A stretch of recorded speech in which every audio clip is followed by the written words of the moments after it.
It's Friday, September 12th. I'm Jane Coaston, and this is What a Day, the show that learned today that octopuses, yes, octopuses, not octopi, use all of their 8 limbs in different ways, but they use their front 4 arms for exploring and their back 4 arms for movement. Just a fun little fact for you to use at your next octopus-themed dinner party. On today's show, the Federal Trade Commission takes a look at the potential harm AI chatbots have on children. And the British government fires its ambassador to the United States for his extremely not great emails to convicted sex offender Jeffrey Epstein. But let's start with the latest updates on the murder of conservative activist Charlie Kirk.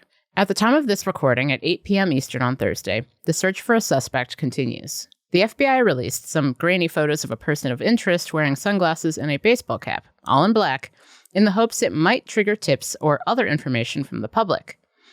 The Bureau also said it had recovered a bolt-action rifle that may have been used in the shooting. With no suspect in custody, no motive has been established either. And let's be incredibly clear. As of this moment, we still do not know why someone shot and killed Charlie Kirk. Still, that has not stopped many, many people, quite loudly and with a whole lot of certainty, from characterizing his murder as an act of left-wing political violence. That includes President Donald Trump, who said this Wednesday night. For years, those on the radical left have compared wonderful Americans like Charlie to Nazis and the world's worst mass murderers and criminals. This kind of rhetoric is directly responsible for the terrorism that we're seeing in our country today, and it must stop right now. Several congressional Republicans echoed similar sentiments, accusing Democrats of contributing to a culture that led to Kirk's death. This despite Republican Speaker of the House Mike Johnson trying to, as he told reporters, quote, turn the temperature down. Here he is on CNN Wednesday night. It's government of, by, and for the people ourselves. It means the people should be engaged. They should be informed. They should engage in thoughtful debate, as Charlie Kirk was a model and a leader in.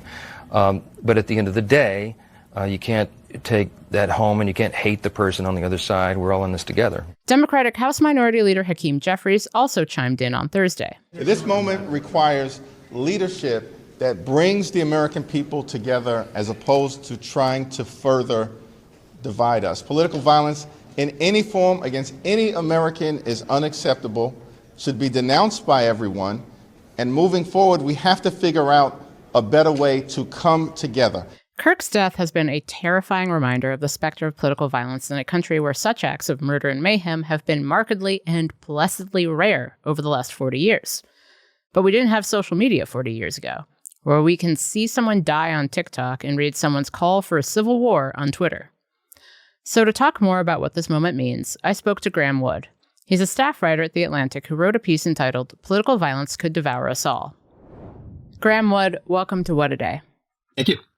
The subhead of your piece in The Atlantic says, quote, Charlie Kirk's murder was one of the worst moments in recent American history. Can you tell us why? I mean, look, you for a living sit in a chair and say your opinions on things. That's what he was doing when he was shot. So the idea that political violence would get more common in America is always frightening. I mean, we have been blessedly not totally free of it, but having less of it, even when you factor in all the assassinations we could name from the past several decades, all the terrible things that happened.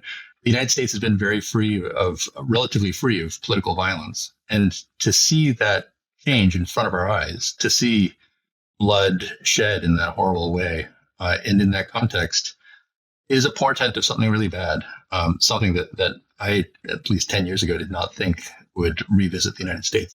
Yeah, I'm curious for you to be thinking about this in that context, because I've seen a lot of people, making comparisons to different eras of political violence. In the early 1970s, bombings were incredibly common in the United States.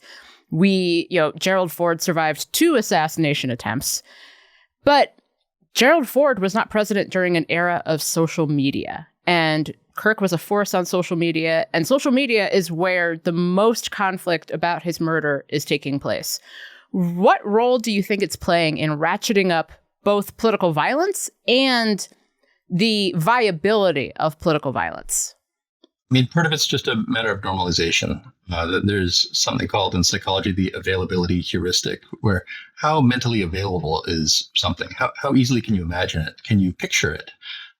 And of course, if we see these things happening, if they approach us, on our telephones, like the most intimate device that we look at, this is something that in the past we might have seen a Zapruder film, grainy footage, and it's a very different thing for it to be something that is right there next to the pictures of your significant other or your kids, the image of someone instead having his throat explode in front of hundreds of people. So this is something that really changes things when it's something that is so thinkable to so many people. And of course, the availability of it psychologically means a lot of people are going to think, oh, well, maybe that's something I might do. And it changes the political landscape significantly. Do we have examples of what that looks like from other countries? I'm thinking about, Germany or Italy during the years of lead. How does that availability heuristic lead to more political violence? Does it just seem like that's just the logical thing to do?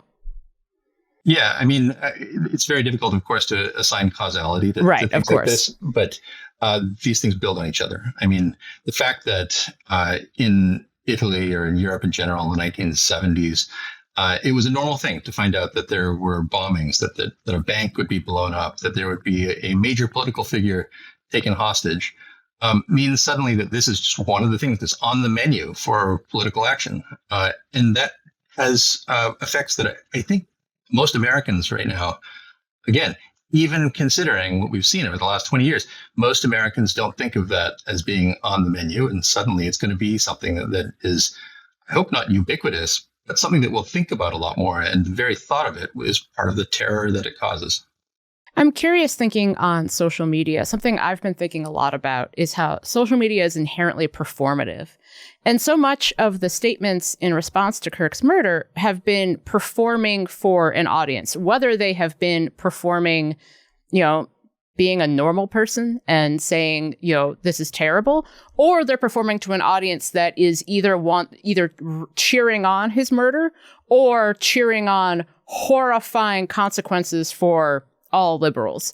What element does that performance play in how we look at social media and how we interpret events like this?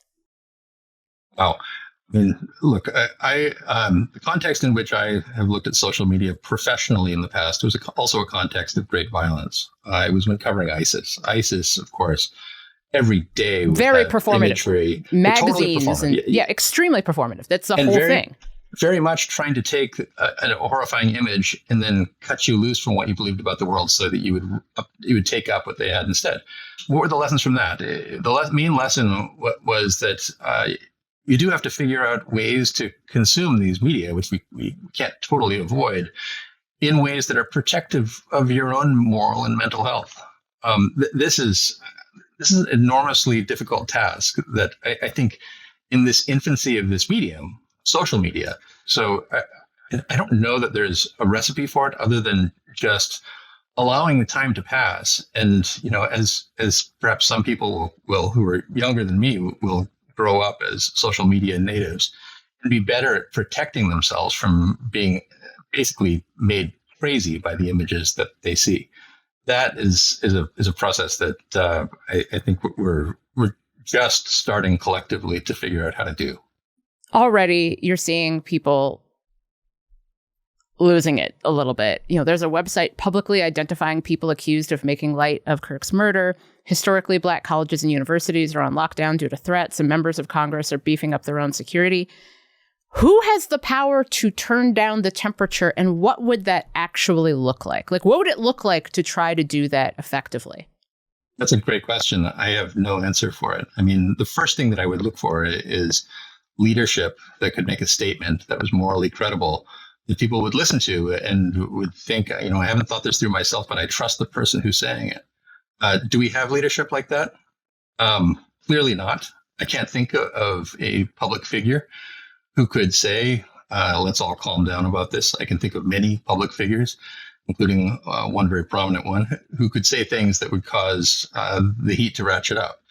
As you've written, there's been an unquestionable uptick in political violence in just the last few years. The plot to kidnap Michigan Governor Gretchen Whitmer, January 6th, the attack on Speaker Emerita Nancy Pelosi's husband, 2 different assassination attempts against Trump, among many others. And you write that periods of, quote, disorientation like this make people susceptible to political shifts. Can you explain what that means? Yeah, it's not as if I can reach into any literature of political psychology, but I can tell you I feel it myself.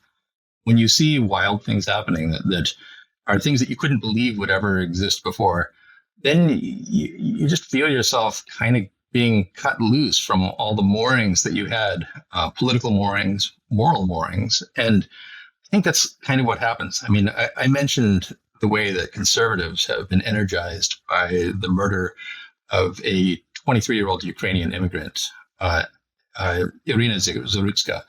And it was because there was images of her being stabbed to death on a commuter train in Charlotte, North Carolina on August 25th. Images that are just horrifying to watch and that somehow penetrate deep into your brain, totally involuntarily, to a place where they cut you loose from what you thought reality was, and sadly can push you back. It changes, perhaps you might call it changing an Overton window within ourselves, where suddenly you think that maybe I was wrong about everything, and I'm open to a lot of things that I had previously considered anathema within politics. So, of course, that's exactly what various types of radicals expect. That, yes, if something horrifying happens, that's an opportunity. That's an opportunity to say, maybe since you didn't see that coming, you might recalibrate your view of the world and be open to a politics that before you thought was far too fringe or radical for you. So I suspect that the public execution of Charlie Kirk will have that effect for a lot of people. Is there anything else about this political climate that you don't think is getting enough attention? Last year, when the assassination attempt against Trump happened in Butler, Pennsylvania, the first reaction I had was, thank God he wasn't killed.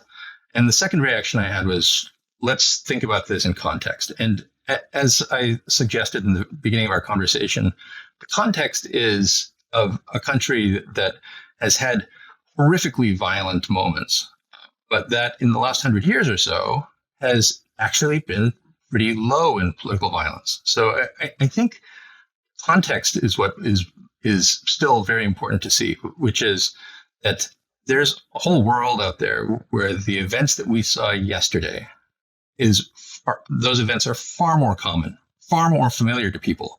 And so we don't have to guess what happens when that becomes a commonplace event.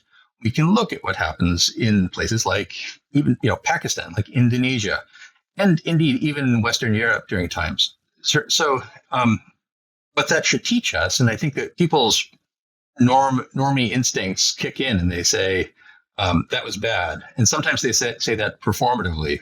I think that what might be overlooked is we can see what happens when this happens all the time, and the instinct to denounce it is no longer an automatic one. Namely, that politics go totally haywire, and everybody loses really, really badly.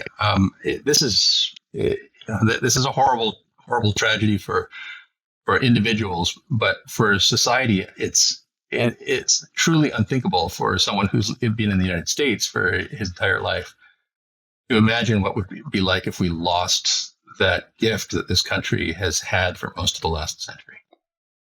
Graeme, thank you so much for joining me. Thank you, Jane.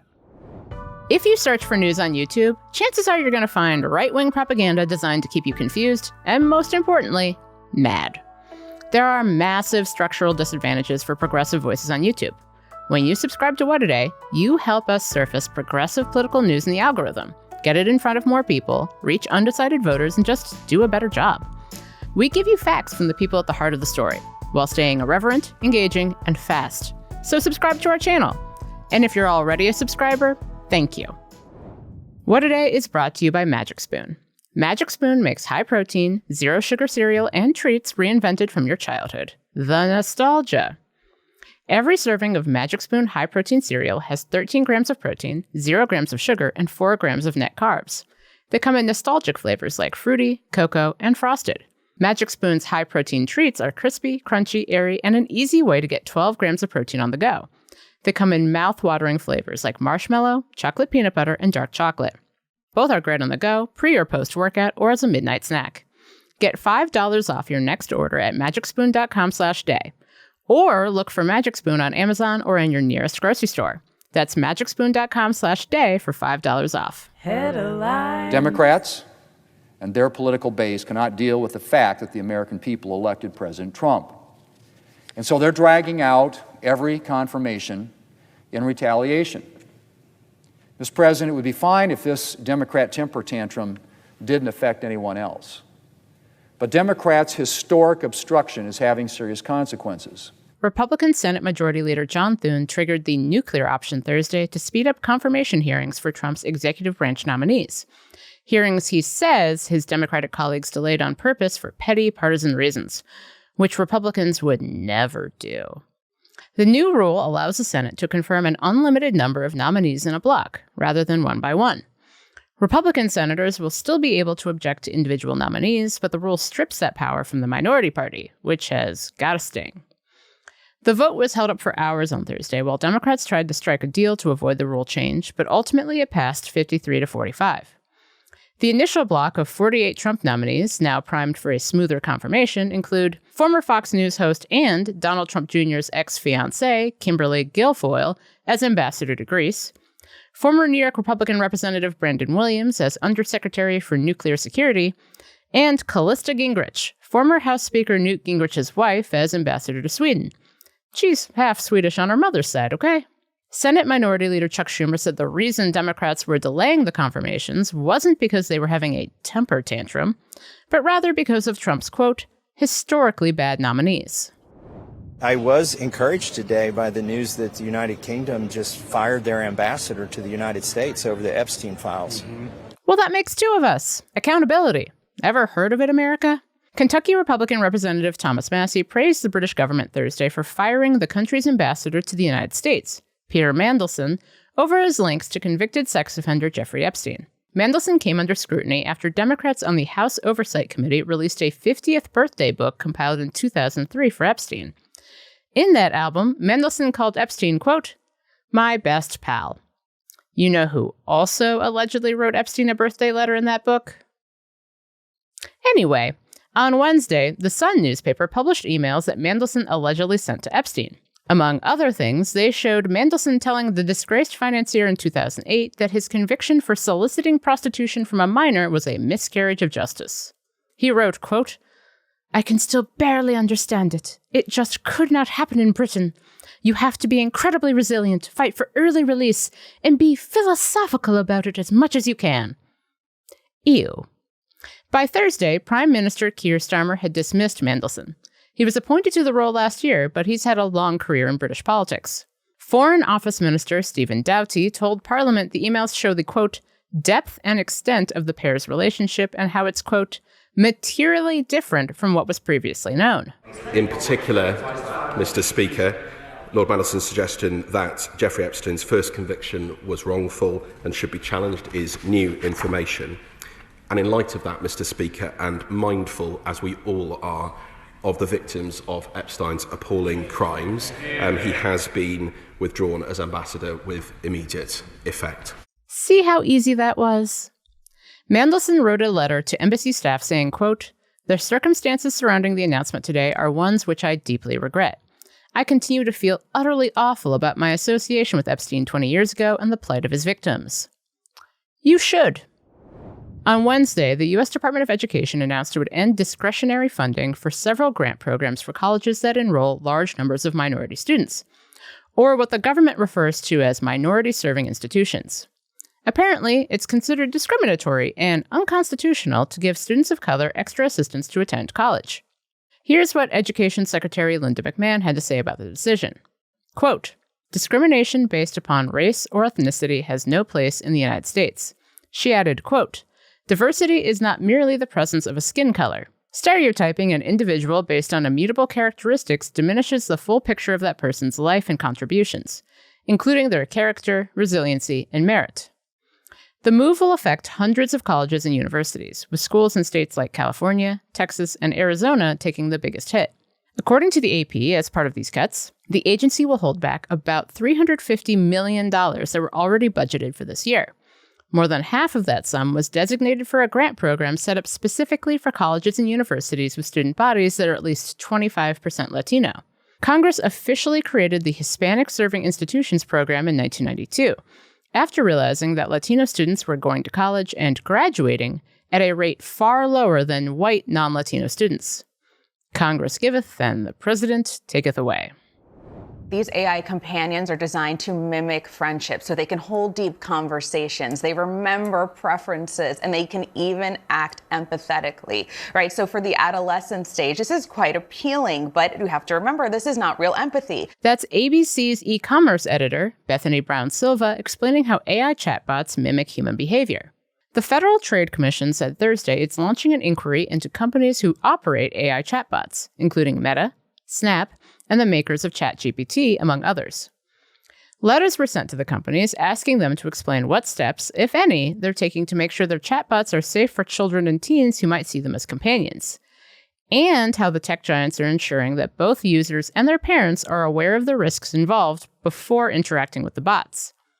More than 70% of teens have used AI companions at some point, and 50% use them regularly, according to a new study from Common Sense Media. And it's not just for schoolwork. A lot of young adults treat them as friends they can go to for advice. A third said their conversations with AI chatbots were as or more satisfying than their conversations with real friends. If that isn't very worrisome on its own, the same bots have been shown to give kids dangerous advice about things like drugs, eating disorders, and even suicide. Several parents have sued companies like Character AI and OpenAI for allegedly influencing their children to commit self-harm. OpenAI and Meta announced changes earlier this month to how their chatbots respond to teens asking questions about suicide or showing signs of mental and emotional distress. And that's the news. That's all for today. If you like the show, make sure you subscribe, leave a review. Contemplate the fact that former Brazilian President Jair Bolsonaro has been sentenced to 27 years and 3 months in prison for trying to stay in power, and tell your friends to listen. And if you're into reading, a not just about how the former leader was convicted by a Supreme Court panel for acting with the purpose of, quote, eroding democracy and institutions. Like me, What A Day is also a nightly newsletter. Check it out and subscribe at crooked.com/subscribe. I'm Jane Coaston, and Bolsonaro says he's running for president again in 2026. Because some people just can't help themselves.